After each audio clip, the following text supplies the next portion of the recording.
Am I the a-hole for refusing to financially support my parents and explaining why when my brother asked? I, 38 female, have been living in a different state from my family for over 10 years. I've supported myself the entire time and rarely asked anyone for help. I didn't grow up with my parents. My grandmother supported and raised me, and I never had a close relationship with them. Last year, I went on vacation with my siblings. During the trip, I found out that my youngest brother, 29 male, who makes the most money out of all of them, has been paying the mortgage and most of our parents' living expenses. He asked me why I wasn't helping financially. Since he asked directly, I answered honestly. I told him that our parents didn't support me growing up, and that I still remember when my grandmother asked me to write them a letter requesting financial support for my education. My mom wrote back to my grandmother saying she should teach me not to ask them for money, because what my dad earned was just enough for them and my 3 siblings. My grandmother let me read that letter, which I don't think my mom knows. I told my brother that I contributed financially when we immigrated and that I paid rent when I lived with them for 2 years. I also used whatever money I earned to help support my grandmother, who actually raised me until she passed away. After I moved to a different state, I've been completely on my own with zero financial help. Because of that history, I didn't feel responsible for supporting our parents now. Apparently, my brother told my mom. She confronted me via text and accused me of being disrespectful as a child. I explained my side and the experiences that shaped my feelings. She mentioned times she believes I was disrespectful, including verbal and physical conflicts. I explained that these incidents didn't happen in isolation and were often triggered by her actions, such as trying to persuade my grandmother to send me somewhere to dance for money, or deliberately ruining my school uniform by putting soy sauce on it. I told her she had not treated me like a mother should when I was growing up. The conversation didn't go well, and afterward my mom stopped talking to me. Eventually, the rest of my family did too. Now I'm basically no contact with all of them. I feel like I told the truth and set a reasonable boundary, but somehow I'm the one who ended up alone. Am I the a-hole for refusing to help financially and explaining my reasons when asked? Edit for info. 1. So just to clarify, my siblings paying most of my parents' mortgage isn't actually a hardship. The cost is split 3 ways between 2 brothers and 1 sister, and they all still live in my parents' home. I've never lived there and don't even have a room in that house, so I'm being asked to contribute to a household I was never part of. Their mortgage is under $2,000, which is cheaper than what most people pay for rent right now. My siblings divide that amount based on income. My brother pays the most, and the other 2 split the rest. They also split utilities and groceries. My parents also receive fixed income from Social Security, which they use to travel back and forth between 2 countries. They're not struggling. They simply want to keep their same lifestyle without adjusting their spending. I'm married, and we don't have kids yet. My husband and I set up our finances, so either one of us could cover all household expenses alone if necessary. That's intentional, so that if I get pregnant, I'd be able to stop working for a while without financial issues. My parents and siblings see that stability and assume it means I have extra money to give them, basically because my husband could support me. Realistically, they could sell their house and make a significant amount of money, which would easily support their retirement back in my home country. My siblings are in their late 20s and early 30s, so they're fully capable of moving out, renting their own places, and building their own independent lives if they wanted to. But that's not what they're choosing to do. Living together is simply cheaper for everyone involved, and it benefits all of them. That's their choice, but it doesn't mean I'm required to subsidize it. So no, I don't think I'm the a-hole in this situation, which is why it's confusing to be treated like I am. 2. Soy sauce was the most accessible thing for her to use, because it was one of our main seasonings at home. When I was a teenager, school meant everything to me. It was my escape, and the only path I saw toward a better future. Damaging my uniform wasn't random, it was the easiest and most effective way for her to hurt me. It was a big deal too, because I only had 1 uniform, which meant I had to hand wash it as soon as I got home, then let it air dry overnight and wake up early in the morning to iron it. I basically had to hand wash it and dry it using an iron just to make it to school that day. Think of it like someone deliberately pouring red wine on a wedding dress. It's meant to destroy the one thing they know matters most to you. 3. Yes, during that time, going abroad to dance is often used as a cover to lure girls into trafficking. It's presented as legitimate work, but many end up exploited once they get there. I hope that helps clarify it. Not the a-hole. Perhaps it is normal in your culture to have parents abuse and neglect their children and guilt-trip them for as much as possible, after which the children are obligated to take care of their parents, while these parents should be working to take care of themselves and their future. But in other cultures, this is not the case. Adults are supposed to take care of themselves, of their own future, and of their children while they are minors and unable to take care of themselves. If I were in your shoes, I probably wouldn't mind all that much being shut out of a family that neglected me and now dares to have financial expectations of me. I've noticed even if a culture has that sort of obligation, the takers of the world, like OP's parents, never follow through on their end. I highly doubt they financially supported OP's grandparents, even though by their own logic they should be. I would just throw that back in their face. Now that you pointed that out, they made it my responsibility to financially support my grandmother because she was the one who raised me. I didn't mind, of course. I was more than willing to provide for her. But my mother didn't contribute, even though my grandmother is her mother. I didn't pay much attention to that at the time because I was simply happy to take care of my grandmother. Next story. Am I the a-hole for laughing about a pretend allergy? Parents gave up wanting responsibilities for the Thanksgiving meal about 5 years ago. My house is big enough to host, and I enjoy cooking, so for the past 3 years the duties have fallen to me. I make the turkey, the stuffing, mashed potatoes and gravy, and rolls. Others bring sides and things like chips and drinks. This year, my brother and his wife came into town early and stayed over. Thanksgiving mid-morning, my sister-in-law wandered into the kitchen while I was making stuffing. She saw my pile of breadcrumbs, celery, onion, and sausage in a bowl, and me sautéing mushrooms. She said, "What are those for?" I told her they were for the stuffing. She put her hands on her hips and said, freaking out, "You can't put mushrooms in the stuffing. I'm allergic." I was stupefied. I said, "When did this happen?" And she just looked at me like I was an idiot, so I said, "When did you discover you're allergic to mushrooms?" She scoffed and said, "I've always been allergic." Now the thing is, when I make my stuffing, I like things to be well incorporated, and I always chop the mushrooms small after I sauté them. So they're not actually apparent in the mix as mushrooms among the other ingredients. I burst out laughing and said, "Well, that's interesting, because you weren't allergic last year, and you weren't allergic the year before." She asked me what I meant, and I told her I'd been making stuffing like this every year she's eaten it, and furthermore she's raved over it and had zero allergic reaction. So maybe she's not allergic. Maybe she just thinks she doesn't like mushrooms. She got pissed and went to my brother to tell him, and she told him she wanted to leave, but he wanted to stay. So she spent the entire rest of the day shooting daggers at me with her eyes. They were supposed to stay through the weekend, but they left Thanksgiving night.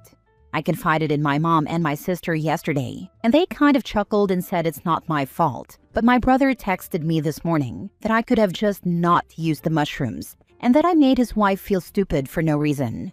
I maintain I didn't make her feel anything. Am I the a-hole? Not the a-hole. She could just not eat the stuffing. And if she really believes she has an allergy, you ate this last year and the year before. Did you have an adverse reaction? Is important medical information, so you were right to tell her. If what she does with that information is feel stupid and throw fits, that's on her. She doesn't just eat the stuffing. Traditionally, she goes in for seconds, and then for a midnight snack covered with gravy. Not the a-hole, because no one with a food allergy should eat at someone else's house without disclosing that allergy. I have several food allergies, but only a couple cause anaphylactic reactions. I carry EpiPens and always disclose my allergies when accepting an invitation, basically saying I don't want to be a pain but I can't eat these 5 items, so if that's a problem let me know. That's why I don't understand that this is the 3rd year in a row, but the sister-in-law never mentioned an allergy? Because she's not allergic. She just probably doesn't like mushrooms and never knew she was eating them. Next story. Am I the a-hole for not paying my brother's taxes and not feeling guilty for traveling? I'm mid-40s disabled vet. I spent years bedridden, on Norcos and muscle relaxers, walking with a cane, doing PT, basically trying to rebuild myself for the sake of my children. Nobody in my family helped with anything. No money, no childcare, no lifting heavy water jugs, nothing. They pretty much pretended I didn't exist until I was back on my feet. Now that I'm finally off pain meds, able to walk without a cane, healthy enough to travel a little, suddenly I'm public enemy number one. Because apparently me taking a vacation is destroying their family budget. My brother has lived with my parents his whole life with his 2 kids and takes up 3 bedrooms in their 4-bed, 2-bath paid-off house. 3 bedrooms. He pays around $600 a month for taxes and pays for groceries and utilities. A house that size in that area rents for like $2,600 to $3,200. So he's basically living in a 3-room suite for the cost of my car, plus insurance payment. But according to my mom, I'm the one not helping enough. She's telling every cousin and aunt that I should lower his portion to $450 or even $300 if my sister kicks in her share. So I guess I'm supposed to subsidize a grown man who works 10 days a month, smokes weed like he's training for the Olympics, and treats the casino like his second home? Make it make sense. Meanwhile, I'm out here paying over $3,750 a month for rent and every expense for my kids, and literally functioning like an actual adult. But apparently the real scandal is me going on vacation. My family basically wants me to be a disabled vet, single dad, part-time landlord, emotional support son, and walking ATM, all while shutting up and not traveling. Their justification? They say I should pay 25% of the taxes, $150 a month, because you're getting 25% of the house, your sister 25%, and your brother 50% because he's taking care of us. Retirement homes are expensive. Except, I know my brother is never moving out, and there's no way for me to rent out my quarter of the house.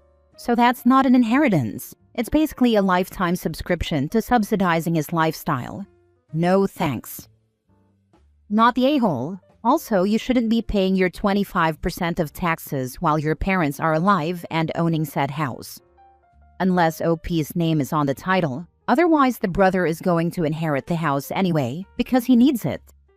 At that point, is the inheritance even worth it? You can just say you don't want it. The peace of mind is worth so much more than the quarter of the house you may never see. That 25% will make no difference in your life. Unless your brother decides to sell the house for casino money, in which case he will be homeless and want to move in with you. He can actually force the sale once they receive the inheritance. There's no guarantee the parents won't decide to give the brother the house because he deserves it. OP can't ensure the home is maintained well. The time between the parents' deaths and forcing the home sale? How much damage could an angry brother do in that time? Not the a-hole. Time to get some therapy, because this is a toxic family system and you owe it to your kids to not repeat the cycle. I have completed 3 years of mental health therapy, and my therapist told me to gray rock them and stay away. A psychiatrist says the family shows enmeshment, triangulation, favoritism, and all other toxic stuff. I'm currently in substance abuse therapy with a VA because I used to self-medicate via alcohol daily to cope. Now I am down to once a week 2 to 3 beers. I hope to be completely sober 2026. I'm grateful for the VA hospital because I wouldn't be able to afford this therapy on my own. Follow your therapist's advice and gray rock. You have no idea if you're going to get 25% of whatever is left. I don't think it's worth it. You're 100% right. And after yesterday's conversation with my brother, where I told him, I knew you'd do this. Expect me to pay taxes for a house I don't live in, and you don't plan on moving out. It's why I told our parents I don't want anything.